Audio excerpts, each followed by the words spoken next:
Thank you Rana साहब। कल चीमा साहब ने मुझे हुक्म दिया कि जी आना है, और शायद ही वॉज अवे फॉर कोई शादी या कुछ था, तो मैं कहा जी बिल्कुल आएंगे, क्योंकि हमारी बहुत लंबी एसोसिएशन है। अच्छा जी, मेरा ख्याल है कि हम ज्यादा नहीं, राइट, फॉरवर्ड तुम्हारा किधर, यहाँ से राइट, सही है। अच्छा, ओके। अच्छा चले, मैं लाहौर से हूँ जद्दी पुश्ती, और लाहौर में मेरा घर जो था, वो मेरे नाना का घर जो था, वो मस्जिद दरवाजा के बाहर बादशाही मस्जिद को, हकीम नैयर वास्ती, अगर किसी लोगों को लाहौर रहने वालों को याद होगा तो ठीक है। तो ये मेरा मतलब सेंट मॉडल से मैं पढ़ा हूँ, या Rangmahal mission high school, world city अंदर, ठीक है। Nice to know that. कब के पहले में तो ये 70 नहीं, मेरे बहुत बाद, वहाँ पे मैं 5th तक वहां रहा था। इकबाल साहब के साथ अच्छा, राइट राइट। Fine. सो ये मेरा ख्याल है जो नहीं लाहौर से, अगर बादशाही मस्जिद के मीनार पे अगर आप नहीं कभी चढ़े लाहौर में रहने हुए, तो फिर आपने लाहौर में नहीं है। तो ये यहाँ से अगर आप देखो तो सामने एक ये मीनार नजर आता है, मीनार पाकिस्तान है, ठीक है ठीक है। एक और चीज नजर आती है, ये है चढ़ने देते हैं हर एक को। जी। हाँ चढ़ने देते हैं। हाँ अब आजकल मुझे नहीं पता, बहुत अरसा हो गया बात, लेकिन बचपन में तो हम लोग एक एक मीनार पे बारी बारी खोलते थे, हर दफा चढ़े हुए हैं, सब पे चढ़े हुए हैं। ये क्या, ये जो लाहौर से नहीं है वो पहचाना, इसे मकबरा जहांगीर, ये इन दोनों का आपस में लिंक क्या है? ये याद आ गया। इसके किसी एक मीनार से खड़े होके देखे, बादशाही मस्जिद से या मीनार जहांगीर के मकबरे से, तो आपको इस तरह से इनकी ज्योमेट्रिकल लोकेशन है कि आपको 3 मीनार नजर आते हैं। चाहे आप मतलब बादशाही मस्जिद के किसी एक मीनार से, यहाँ से, और 3 पे तो मैंने एक्सपेरिमेंट किया हुआ है, मतलब बादशाही मस्जिद इस पे चढ़ने नहीं देते, मतलब ठीक है। सो तो 3 मीनार से हम वो एक आजकल हम टर्म यूज करते हैं, ट्रायोपैथी, अच्छा कि जी ये जो है ना, करंटली ट्रायोपैथी को 2-3 सेंस में करते हैं। एक हम कंबाइन करते हैं डायबिटीज और हाइपरटेंशन और कोलेस्ट्रॉल को, उसको भी ट्रायोपैथी कहते हैं। डायबिटिक ट्रायोपैथी का हम एक टर्म हम यूज करते हैं आजकल, राइट। सो व्हाट्स डायबिटीज, पहले हम यहाँ से शुरू करेंगे। इट्स वेरी वेरी मतलब बहुत बेसिक सा है, लेकिन मतलब उसकी जो डेफिनेशन है कि what happens in diabetes, so how can you define diabetes if you have to give definition कि diabetes, what is diabetes? Urdu में या इंग्लिश में? जैसे मर्जी, हमने समझना है, चाहे अंग्रेजी अपनी जुबान में।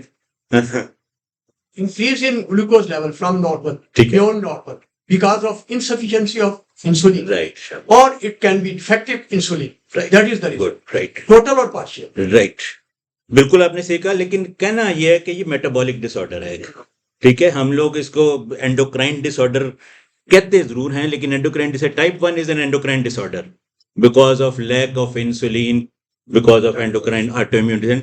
Type 2 is not truly speaking, function तो इसका भी एंडोक्राइन, लेकिन it's a metabolic disorder, hyperglycaemia, insulin resistance, insufficient insulin.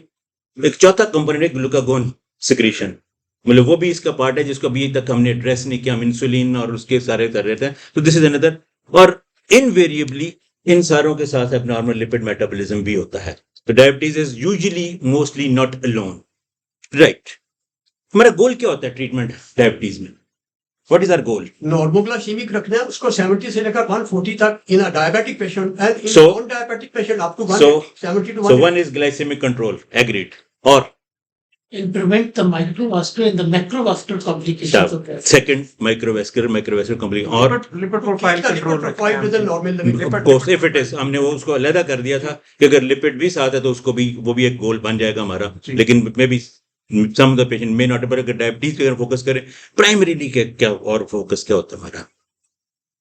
Microvascular complicate, right. What is link between diabetes and cardiovascular disease? Arteriosclerotic जितनी भी चेंजेस होंगी because of non-diabetic control की वजह से, because of ठीक। many cholesterol or ठीक है। triglyceride, whatever it is, ठीक, it will cause arteriosclerosis or atherosclerosis. This is the main culprit of all these diseases. ठीक। Whether that is stroke or whether it is coronary artery disease Right. or whether peripheral artery. Diabetes cardiovascular disease का common pathway जो है, उसमें pathophysiological pathways में insulin resistance आपने बात किया था, इन्फ्लेमेशन है, हाइपरटेंशन है, स्ट्रेस है, हाइपरकोएगुलेबिलिटी है। So when we are addressing diabetes, you have to address each and every aspect of it, not just glucose. और यही जो है जो हमारा जो आज की टॉक का जो मेरा दूसरा ये है कि कॉज ऑफ डेथ डायबिटीज में जो है वो जो बहुत सारी हमने कंप्लेन, लेकिन मेन वो वजह कार्डियोवैस्कुलर, चाहे वो स्ट्रोक हो उसको, चाहे उसको, तो मेजॉरिटी ऑफ द पेशेंट्स, और वो नंबर भी हम बताए थे कि इसीलिए कुछ लोग कहते हैं कि why should be called it diabetes alone, it is a cardio diabetes, तो cardiac involvement at some stage होनी ही होनी है।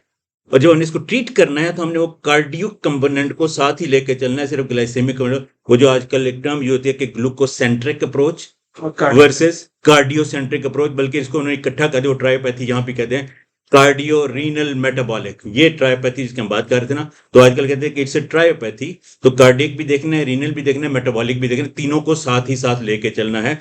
और आपकी selection of medicine has to be which addresses if not all most of them, right? So this is जो बाकी तो फिगर है कि डायबिटिक के अंदर जो कार्डियोवैस्कुलर डिजीज का चांसेस हैं बाकी लोगों की निस्बत ऑलमोस्ट 3 गुना ज्यादा हैं। उसके बाद जितनी जल्दी डायबिटीज हो जाए उतना ज्यादा चांस है कि वो कार्डियोवैस्कुलर डिजीज होगी। So someone getting diabetes at the age of 40 versus someone getting at the age of 25, और अनफॉर्चुनेटली हमारे मुल्क में डायबिटीज का इंसिडेंस 10 साल पहले आ गया है। वेस्ट में ये 35 साल के बाद वो स्क्रीन करने को कहते हैं, हमारा 25 साल में, आप भी सारे देखते होंगे 25-30 साल की उम्र के लोग भी डायबिटिक हैं, और उसमें reasons of course are lifestyle, बहुत हम हर बात करते रहते हैं, लेकिन नुकसान ये है कि एक तो हो जल्दी गई, और जिनको जल्दी होगी उन्हें मर भी जल्दी जाना है, खुदा ना खास्ता, ठीक है। तो that's why that we have to focus on that, right? Of course, they are major cause of increased cardiovascular early death, and of course, and the more important is कि ये हमारे रीजन है उसमें और भी ज्यादा है, right? होती कौन कौन सी हैं? Everybody is familiar with it. ये मैंने कहा कि 50% of the diabetic would die of a cardiac disease, right? And what are they? 30% को या तो कार्डियोटिक का स्ट्रोक, हार्ट फेलियर 15% को, 8% को स्ट्रोक होता है, ठीक है। और अगर 65 साल से ज्यादा उम्र का है तो 70% उन्होंने मरना ही हार्ट डिजीज की वजह से है, and 16% would die of stroke. Now these are the so many figures suggesting कि कार्डियोवैस्कुलर को आप माइनस करके डायबिटीज को मैनेज नहीं कर सकते। अब एक और टर्म है cardio renal syndrome. What is that? Cardio renal syndrome, diabetic nephropathy सबको पता है, ठीक है। डायबिटिक नेफ्रोपैथी तो सबको पता है, लेकिन डायबिटिक नेफ्रोपैथी में हम आमतौर पर कल्प्रिट कहते हैं किसको? प्रोटीन यूरिया को, एल्ब्यूमिन यूरिया को। और हमारे सारे जिनों में ये बैठा हुआ है कि डायबिटिक नेफ्रोपैथी सिर्फ प्रोटीन यूरिया है तो nephropathy, no, diabetic nephropathy is not only proteinuric nephropathy, it's a non proteinuric nephropathy as well. And non proteinuric nephropathy का जो एक मेजर कंपोनेंट है वो हमारा ये है कि जिनको कार्डियोवैस्कुलर डिजीज है उनको साथ बिकॉज ऑफ ए लो, कहीं और है, कहीं और है, राइट। सो उसका जो है ना कार्डियोवैस्कुलर डिजीज जिनको है उनको साथ ही साथ कुछ हीमोडायनेमिक चेंजेस हैं ग्लोमेरुलस के अंदर, अपार्ट फ्रॉम प्रोटीन, जो एफरेंट डिफरेंट आर्टरी, मैं उसको ज्यादा डिटेल में नहीं जाऊंगा, लेकिन जस्ट टू अंडरस्टैंड, तो they do have that, and this is combination of cardiac and renal impairment is called a cardio renal syndrome, तो जिसका लो कार्डियक आउटपुट फैक्टर है और बहुत से असर। तो दिस इज, तो अगेन फिर हमने बात है कि जब डायबिटीज में एक हमने वो जो ट्रायोपैथी की बात की थी, glycaemic control is one thing, renal protection is another thing, and then cardiac safety and cardiac protection and cardiac outcome. Again, मैं जस्ट इसको बड़ी समराइज करना, बड़े लोगों ने सबने ये स्लाइड देखी होगी और मेरी बड़ी फेवरेट स्लाइड है कि ये सारी की सारी डायबिटीज समझा देती है कि जी आपको डायबिटीज होती क्यों है। इम्पेयर्ड इंसुलिन सिक्रीशन है, डिक्रीज इंक्रेटिन इफेक्ट है वो गट वाला, इंक्रीज लाइपोलिसिस है जिसको हम फैटी लिवर और उसके साथ करते हैं, देन उस साइड से लिवर के अंदर की ग्लूकागोन सिक्रीशन है, और न्यूरोमस्कुलर ट्रांसमीटर जिसमें हम, एंड देन डिक्रीज अपटेक है, और एक रोल है किडनी का, किडनी के अंदर से इंक्रीज ग्लूकोज रीएब्जॉर्प्शन है, राइट।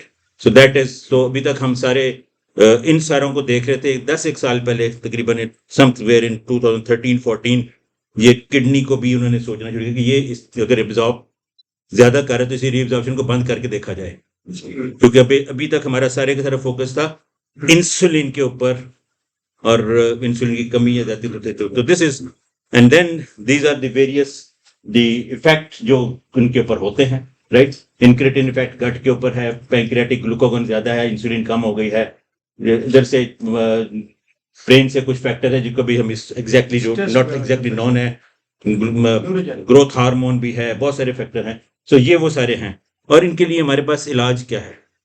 ये हमारे पास इलाज है, जो हमारे पास GLP एगोनिस्ट है वहां पे काम करते हैं। इंक्रेटिन फैक्टर DPP-4 है, एडवांस ग्लाइकेटेड उस पे जो काम करते हैं गट के ऊपर, मेटफॉर्मिन, देन सो ये सारे हमारे पास डिफरेंट ऑप्शंस अवेलेबल हैं to address one of the defect और malfunction in the glucose control. इनमें कोई मेडिकेशन जो है ऑप्थेल्मिक प्रॉब्लम को भी डील करती है या माइटोकॉन्ड्रियल लेवल तक ऐड करती है? अभी माइटोकॉन्ड्रियल लेवल के ऊपर जो मेनली थोड़ा सा इफेक्ट जो शायद मेरा ख्याल पायग्लेटाजोन जो है इनका है कि जिनका थोड़ा सा इफेक्ट माइटोकॉन्ड्रियल इफेक्ट के बाद देयर इज अनदर एक नई दवाई आई है अभी हमारे यहाँ इमिटेनाइट के नाम से, हाँ वो मेरा ख्याल है ये हॉरिजन वाले लेके आए हैं, लेकिन इसमें शुरू होता है रेटिनल प्रॉब्लम शुरू होती है। नहीं एग्री, वो जो मैक्रोवेस्कुलर ने कहा था वो तो हो गया ना, लेकिन जो अंडरलाइंग डिफेक्ट है वो मैं बात करूंगा एंडोथेलियल डिसफंक्शन है, वो फाइनल आउटकम है। और फॉर्चुनेटली शायद मेडिसिन में होते हुए हमने आउटकम में सारों ने मतलब मैक्रोवेस्कुलर वाला तो बहुत सारा स्टडीड है, रेटिनोपैथी पे कितना इफेक्ट होता है, या किस पे, या कौन सी दवाइयां वर्स करती हैं, मतलब there are few medicine which can worse even, और marked glycemic variability can affect your eyes as well। तो उस पे हम बात करते हैं। ये जी हमारी दवाइयां जो हमने कहा जी कि हमारा सारे का सारा जो फोकस है वो किस पे है, कार्डियोवैस्कुलर पे, लेकिन क्या जो हम दवाइयां दे रहे हैं वो उसको एड्रेस करती है कि नहीं करती? ये है जी major adverse cardiac events, cardiovascular death, infarction, stroke, heart failure, right. क्या इंसुलिन इसके इंसिडेंस को कम करती है? नहीं, नो एविडेंस, न्यूट्रल, मतलब जितने भी इंसुलिन के ठीक है, glycaemic control is okay, but क्या सल्फोनाइलूरिया करते हैं? No, they still remain neutral. Cardiovascular outcome trial जितने भी अवेलेबल हैं उनमें कोई ऐसा नहीं है। मेटफॉर्मिन वन कंपोनेंट, वो जो यूकेपीडीएस ने में सबसे पहले बताया था, जहां से हम कार्डियो को लेके चले थे कि जी कार्डियोवैस्कुलर अगर मेटफॉर्मिन करती है तो कुछ और भी करते होंगे, तो मेटफॉर्मिन सिर्फ एक मेजर एडवर्स कार्डियक इवेंट्स, उसमें डेथ कम हुई थी। पायग्लिटाजोन और रोजिग्लिटाजोन, उसमें से जो पायोग्लिटाजोन है जब आप यूज भी करते हैं स्टिल इज हार्ट फेलियर के अंदर नहीं दी जा सकती। बाकी चीजें डेफिनेटली कम करते हैं, लेकिन of course when there is heart failure, rosiglitazone तो वैसे ही मार्केट से चली क्योंकि उसके बाकी तरह उसका तो हार्ट फेलियर और लिवर फेलियर कर देती है, हाँ ठीक है। लेकिन pioglitazone can be still be justified in patient who does not have heart failure, fluid retention, उसमें pioglitazone still has a role, sensitise कर देती इंसुलिन, राइट। उसके आ गया जी DPP-4 इनहिबिटर्स, न्यूट्रल, GLP-1 सब कुछ ठीक, महंगे पड़े, बिल्कुल ठीक है, इंजेक्टेबल। सो अभी बेबी अनदर 10 ईयर हमारे यहाँ GLP-4 नंबर 1 पे शायद ना आए, अब लोकल अवेलेबल हो गए हैं, प्राइस वाला है, लेकिन उसमें भी अभी भी लोगों का ट्रेंड उसका वेट रिडक्शन की तरफ है।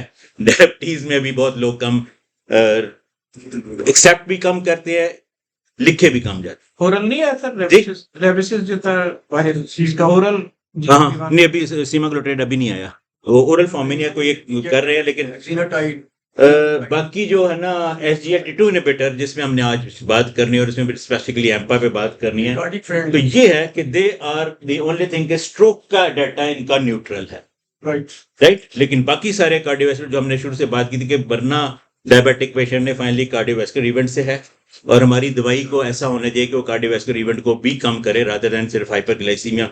इंसुलिन हाइपोग्लाइसीमिया बड़ा अच्छा कंट्रोल कर रही है, बेस्ट A1C आप जितना मर्जी नीचे ले आओ। SGLT2 अगर न्यूट्रल है तो फिर किस वजह से है कि ये इसका जी हाँ राइट। किडनी का जस्ट क्विकली के ऑलमोस्ट किडनी का रोल जो है 3 तरह से है। एक तो यह है कि किडनी खुद ग्लूकोज बनाता भी है, ग्लूकोनियोजेनेसिस, हम लिवर को सिर्फ कहते थे ग्लूकोन, किडनी भी बनाता है, ठीक है, राइट।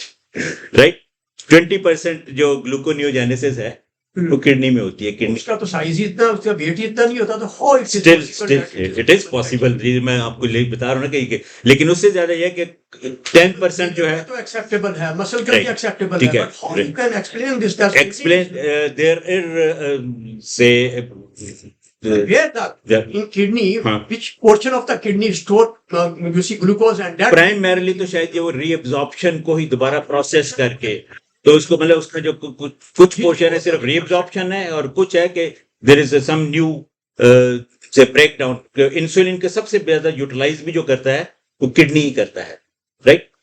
सो और दूसरा जो मेन रोल इसका ये है कि फिल्टर करता है, ये फिल्टर करके 180 ग्राम वो डेली फिल्टर करता है और उसमें से 90% को फिर वापस ले आता है। right.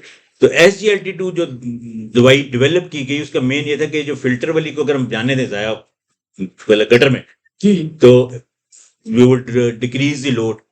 और जो मेन है कि इस काम के लिए हमें इंसुलिन की जरूरत नहीं है। बाकी जितनी दवाइयां हमने बात की वो सारी की सारी इनडायरेक्टली या इंक्रेटिन इफेक्ट से या किसी भी इफेक्ट से इंसुलिन को इन्वॉल्व करके काम करते हैं, राइट। और इंसुलिन इटसेल्फ इंसुलिन बात सही है, बट पोली यूरिया भी काज करेगा, ऑस्मेटिक डायलिसिस वो हम बिल्कुल बात करेंगे। और प्रॉब्लम फॉर द ओल्ड जी सर, अगर मैं बात कर right will talk about that, ठीक है ठीक है, हाँ right right. So this is 90% that is ripped और 10% जो बच जाता है वो SGLT1 जो है वो करता है। लेकिन SGLT1 अब कंबाइंड 1-2 वाली भी दवाइयां आ गई हैं।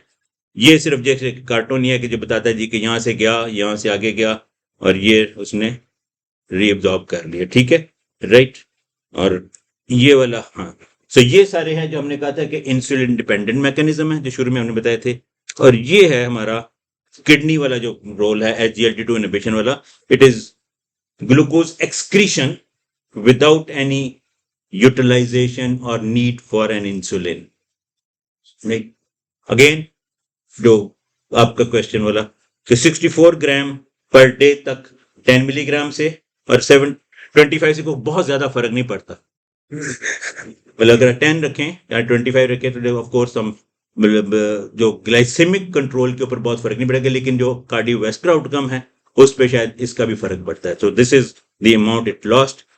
ये हमारी हिस्ट्री है जी के 2013 में पहली जो इन्वोकाना आई थी कैनाग्लोफिजिन, फिर डेपा आई, फिर एम्पा आई, फिर एर्टो है, ये सोटा जो है वो अभी रिसेंटली अप्रूव हुई है। तो हम चूंकि दोनों साथ साथ ही चल रही है डेपा भी और एम्पा भी, लेकिन पिछले 5-7 साल में एम्पा के ऊपर डाटा इतना ज्यादा हो गया है और इतने ज्यादा मेजर ट्रायल आ गए हैं कि हम ज्यादातर फोकस एम्पा पे ही कर रहे हैं और डेपा पे फार्मास्यूटिकल का भी थोड़ा सा जो तवज्जो है कम हो गई है, लेकिन उनके भी मतलब as a class effect benefits उनके भी हैं, right. So cardiovascular protection mechanisms of एम्पाग्लाइफोजिन।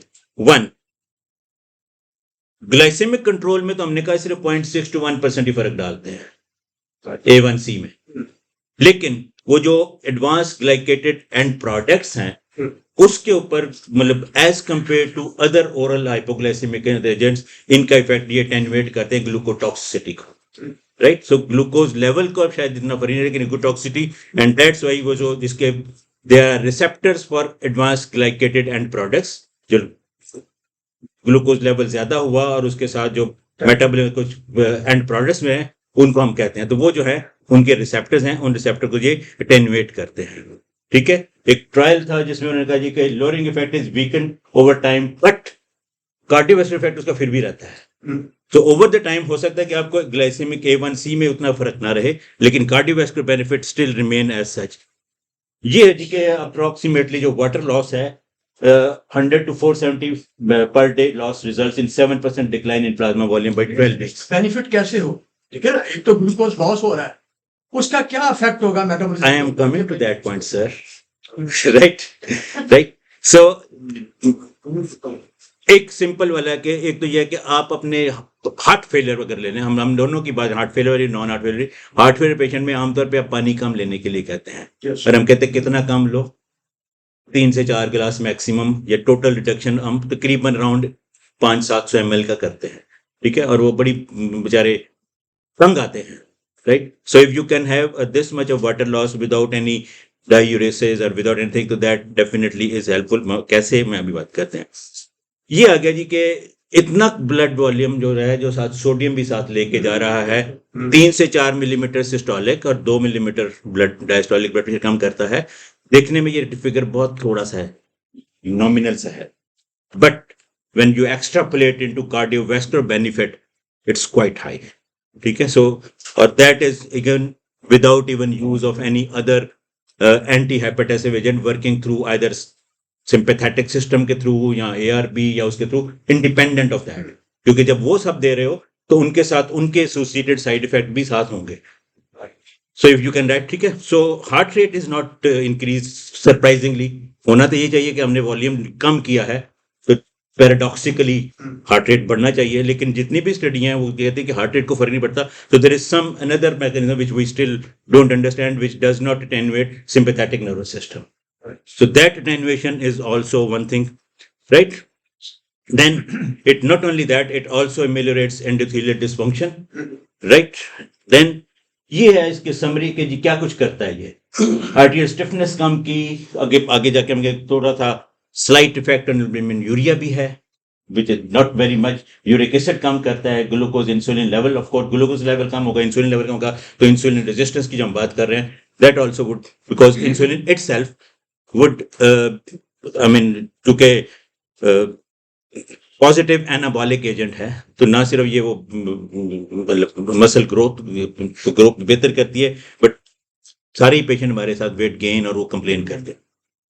Okay ji. So next आ गया जी, ये बड़ी बिजी स्लाइड है, लेकिन स्टिल स्टार्टिंग फ्रॉम के जी उसमें सोडियम और potassium exchange in the distal convertible, it would lead on to natriuresis, glycosuria, and of course renal protection. So there are several mechanisms which probably are involved, and then these different mechanisms explain the cardiovascular benefits. ये और भी जरा complex कर दिया हमने इसको, क्योंकि एक साइड पे ये ग्लाइकोसूरिया कर रहे हैं और ग्लाइकोसूरिया के जो आउटकम के जो रिजल्ट हैं, और दूसरी साइड पे आपका वो जो नाट्रियूरेसिस कर रहे हैं, उसके beneficial effect on to this not only the smooth muscle tone, but so इन दोनों को हम कंबाइन करें.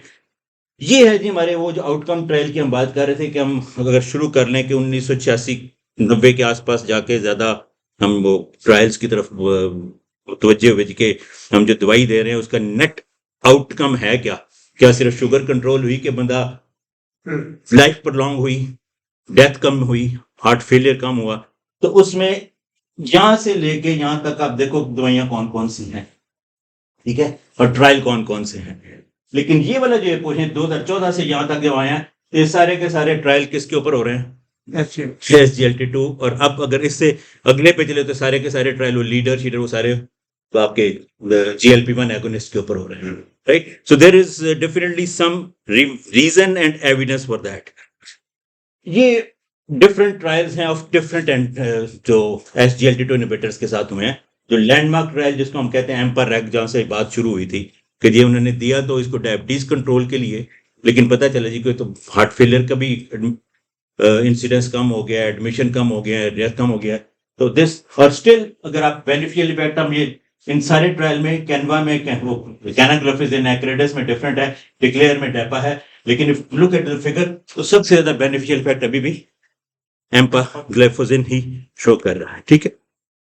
तो इसमें उस ट्रायल के ऊपर जाके शुरू ये हुआ कि जी हमारा जो हार्ट फेलियर वाले पेशेंट है, डायबिटिक, तो भाई किसी ने कहा था उसमें ना देना गुनाह है, ठीक है, right. So it was primarily recommended for that कि जी इजेक्शन फ्रैक्शन आपकी 40% से कम है और साथ आपको डायबिटीज भी है, तो one of your armamentarium for control should be empa, even non diabetic, right. वो अगला आया ना, फिर एक उससे बाद है कि जी हार्ट फेलियर ठीक भी है, तो अगला ट्रायल एक और आ गया जी कि हार्ट फेलियर अगर प्रिजर्व्ड इजेक्शन है, जिसको हम पहले हम डायस्टोलिक डिसफंक्शन कहते थे, वो प्रिजर्व्ड इजेक्शन फ्रैक्शन कहना शुरू हो गए हैं. So that even in those who don't have heart failure or manifest, तो even in them जो वही हमने कहा था कि लॉन्ग टर्म आउटकम ट्रायल हमारा क्या है जी, death, admission for heart failure, need for an further interventional event और बाईपास, तो सारे में, तो even those who were not in heart failure उनमें भी ये बेनिफिशियल हुई। ये एम्परर, फिर वो पहला एम्पर रैक था, ये एम्परर था विद प्रिजर्व्ड इजेक्शन फ्रैक्शन के साथ। सो इसके बेनिफिट भी जब हो गए, तो फिर तीसरा आई रिमेंबर 2016 17 पाकिस्तान में मेरे ख्याल ये पहली दफा 2017 या 18 के आसपास कहीं आई है, 17 या 18 में। तो I was invited by professor Zubair Akram to deliver a talk on SGLT2 inhibitors in Jinnah hospital, उनके कि यार ये कि नई दवाई है, ये क्या है, दैट वाज अभी तक। उसके बाद अगली दफा जब 5 साल बाद हम गए तो उन्होंने कहा ये तो हमारी दवाई है, ये तो हार्ट फेलियर की दवाई है, आप क्या कर रहे हैं इसको। सो this is how it the things and evolve. और ये देखिए जो बेनिफिशियल हमने डिफरेंट ट्रायल हमने हार्ट फेलियर के ऊपर है, डिफरेंट एजेंट्स के साथ। चाम जो था वो कैंडीसार्टिन के साथ था, डिज वो डेजॉक्सिन के साथ था, प्रिजर्व, और ये डिफरेंट जो हैं। लेकिन मैक्सिमम बेनिफिट अभी तक किसी ने शो किया तो किसने किया? Empagliflozin, right, compare to even non diabetic और अदर मेडिसिन के साथ। दैट्स वाई कि हम इतना जो ढंढोरा पीट रहे हैं, राइट। सो दैट्स वाई कि 2023 के अंदर ESC की जो उन्होंने इसको class 1A indication for patient with cardiology की कॉन्फ्रेंस है ये this is ESC not ESD, diabetes वाले नहीं है, right. Similarly for symptomatic heart failure with preserved ejection fraction, दोनों में heart failure reduce ejection fraction उसमें दोनों, ठीक है। अब आगे ये है जी वजह एम्पाग्लाइफोजिन को फेवर सपोर्ट करने की in patient with diabetes either manifest or possibly impending cardiovascular disease, जिनको हो चुकी है उनके लिए भी और जिनको होनी है, जिनको पता है कि 50% को होनी तो होनी है, राइट। अब आगे जी रीनल वाला। तो रीनल बेनिफिट में एक तो वो जो पानी निकलने से इंट्राग्लोमेरुलर प्रेशर कम होता है, तो ग्लोमेरुलर प्रेशर के कम होने से फिल्ट्रेशन कम होती है, एल्बुमिन यूरिया कम होता है, तो that is the simple reason for that. बाकी जो इसके इफेक्ट एट्रियल स्टिफनेस पे, वॉल्यूम पे, albumin urea stress and inflammation, fibrosis and there are many other still unknown, तो these are the reason why renal protection is there. क्या हमारे पास इसका भी कोई एविडेंस है? तो ये एम्पारेक के अंदर ही उसका एक रीनल आउटकम वाला कंपोनेंट था, जिसने कहा जी कि जिन पे ये इस्तेमाल हुई थी उनका over the period of 3 to 4 years there was reduction in worsening of their nephropathy, worsening of the albumin urea, and this in fact पहले albumin urea के लिए हम सिर्फ एक ही काम करते थे कि ACE inhibitor या ARB दें, ग्लोमेरुलर प्रेशर कम करें और फिल्ट्रेशन कम, albumin urea कम हो जाएगा, and this is doing it without, of course you would need that in the select patient as well, but this is renal। ये फिर उनका है जी कि 3-3.5 साल के लिए 39% इंसिडेंट वर्सनिंग नेफ्रोपैथी में, पोस्ट ऑप 44% रिडक्शन। तो जब ये आया तो इससे ज्यादा नेफ्रोलॉजिस्ट जो है they became advocate of this कि ये तो रीनल फेलियर के लिए इतनी इंसिडेंस कम करती है, और जब patient going on for dialysis and that उसको कम करती है, and 11.2% progression to macro, micro से मैक्रो में कन्वर्शन कम हुई इनमें। So this was so जब भी हम मेटाबॉलिक डिजीज की, मेटाबॉलिक सिंड्रोम की और उसकी बात करें तो sometimes even if I am in the middle of the room no one notices me, right? And उसमें मिडिल से मैं इसे एक और अगली एक बात करता हूँ कि sometime I don't notice what is in middle of my body। वो जो सेंट्रल लोबेसिटी जो है, जिसको हम ट्रंकल लोबेसिटी, एप्पल शेप और ये सारे कहते हैं, वो सारे, तो ये सारे जो हैं, सो डायबिटीज मैनेज करते हुए ओबेसिटी को ना देखना या ना सोचना, ठीक है। और अब हम ये कह रहे हैं कि इवन डायबिटिक पेशेंट में नॉर्मल वेट, हम वेट की बात अब कर ही नहीं रहे, नॉर्मल वेट सिर्फ पेट थोड़ा ज्यादा है या जिसका जो वेस्ट और हाइट रेशो, पहले हम वेस्ट हिप रेशो की बात करते हैं, वो ज्यादा है, 5% वेट कम कर लें तो डायबिटीज रिवर्स भी हो सकती है, ठीक है। 15% कर ले तो बिल्कुल रिवर्स हो सकती है, 5% कम कर लें तो आपका सारा ठीक है। तो इसलिए रिगार्डिंग दैट जो बाकी तो सारा का सारा जो शोर है वो GLP-1 के ऊपर है, जो बॉडी के जनरलाइज्ड फैट्स होते हैं वो अफेक्ट नहीं करते हैं, but fats inside tummy, they are right, right. तो दिस इज दैट के ओबेसिटी 5% इनिशियल वेट रिडक्शन कितने बेनिफिट हैं, कोई भी फार्माथेरेपी करनी, बेरेटिक सर्जरी करनी, कुछ भी करना पड़े, but do these agent have a role in reducing weight? Yes, right. The weight loss caused by SGLT2 inhibitors as well as is meaningful. वो हम ये नहीं कहते कि 15 kg वेट लॉस कर देगा, लेकिन जितना हम इनिशियल फिगर की हम बात कर रहे हैं, so since they are beneficial, तो एक और एडिशनल बेनिफिट जो है वो ये वाला भी है. सो what we said that there is a cardio-renal, metabolic or triopathic approach to diabetes management, prevent its progression. We want to have weight management. We want to have reduced cardiovascular mortality. We want to prevent CKD progression. We want to prevent heart failure. And of course, ये चौथा जो metabolic syndrome बात कर रहे हैं और fatty liver कैसे करना हो, तो we want to do that as well.